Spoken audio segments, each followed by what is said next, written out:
we're gonna fire up this Emerson radio of mine. So. All right, do the honors. Yep.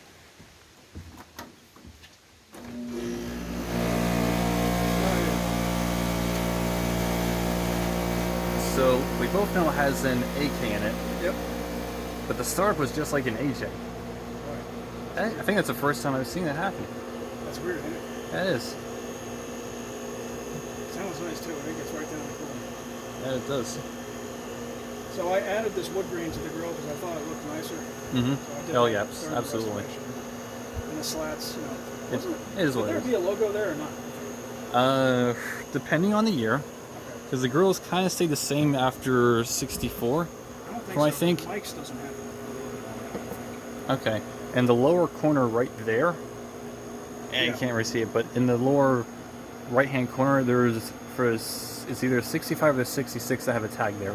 It's either an oval or a rectangular tag. Oh, okay. I forget exactly. Right. Yeah, that's the thing. I still got to glue the emblem to the back. Feels pretty good to me.